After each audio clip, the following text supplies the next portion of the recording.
قال رجلان من الذین یخافون، دو ایسے مرد تھے پوری 6 لاکھ کی امت میں، 6 لاکھ کے اصحاب میں 2 بندے ایسے نکلے جو واقعی جسے کہتے ہیں نا کہ مرد ایٹیچیوڈ کے اعتبار سے، ویسے تو سارے مرد ہی تھے لیکن ایٹیچیوڈ کے اعتبار سے انہوں نے بزدلی دکھائی. قال رجلان من الذین یخافون انعم اللہ علیہما، وہ ایسے مرد جن پہ اللہ نے انعام کیا تھا، یعنی یہ اللہ کا خاص انعام ہے کسی کو دولت ایمان ایسی ملے کہ وہ اپنی جان آفریں یعنی اللہ کو سونپنے کے لیے تیار ہو جائے. انہوں نے کہا ادخلوا علیہم الباب، داخل ہو جاؤ اس شہر کے دروازے سے. فَإِذَا دَخَلْتُمُوهُ، جب تم داخل ہوگے فَإِنَّكُمْ غَالِبُونَ، تو بے شک تم ہی غالب آؤ گے، کیونکہ پیغمبر کا وعدہ ہے. تھوڑی سی ہمت تو دکھاؤ نا، بزدلی تو نہ دکھاؤ، اللہ کی مدد آ جائے گی. اصحاب بدر اگر نبی علیہ السلام کے ساتھ ہمت نہ دکھاتے تو فتح تو نہیں آنی تھی. ویسے آن گراؤنڈ تو کوئی مقابلہ ہی نہیں تھا، 1000 کا لشکر دوسری طرف 313 کا، اور وہ بھی کیجول نکلا ہوا، لڑائی کی نیت سے نہیں نکلا تھا. وہ تو ابو سفیان کے قافلے کو لوٹنے کے لیے نکلا تھا، جس کے ہاتھ ڈنڈا تھا وہ ڈنڈا لے کے نکلا، اسی لیے نہ تلواریں بھی بہت کم تھیں اور ساز و سامان نہیں تھا. وہ غربت کی وجہ سے نہیں تھا، وہ نکلے ہی نہیں تھے اس نیت سے.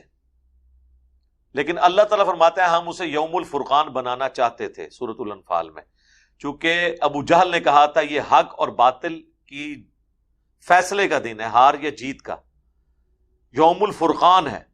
تو اللہ نے کہا اچھا یوم الفرقان ہے، پھر ہم ثابت کر دیتے ہیں یہ واقعی یوم الفرقان ہے، جو حق پہ ہوگا اللہ تعالیٰ اس کے ساتھ ہوگا. اچھا وہ بھی دعویٰ کر رہے تھے کہ اللہ ہمارے ساتھ ہے، اللہ کو تو وہ بھی مانتے تھے، وہ چھوٹے چھوٹے آلہہ انہوں نے کلیم کیے ہوئے تھے ساتھ.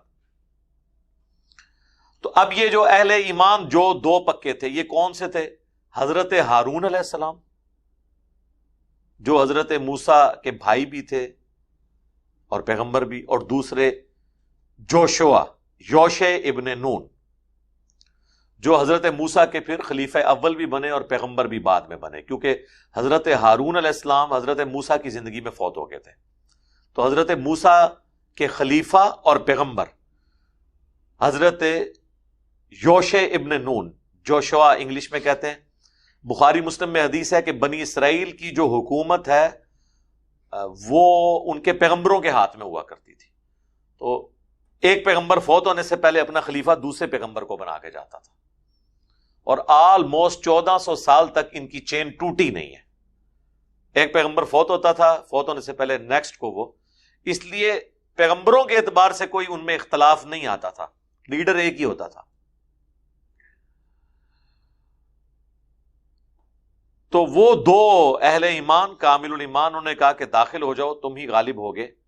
6 لاکھ میں 2 بندے نکلے ہیں جی. کامل الایمان لوگ تھوڑے ہی ہوتے ہیں ہمیشہ، سچائی کے لیے کھڑے ہونے والے. وَعَلَى اللَّهِ فَتَوَكَّلُوا إِن كُنتُم مُؤْمِنِينَ، اور اللہ ہی پر بھروسہ کرو اگر تم ایمان والے ہو. وہ 2 نہ صرف نکلے بلکہ وہ باقیوں کو بھی سمجھاتے تھے کہ بھائی اللہ پہ توکل کرو اگر واقعی مومن ہو.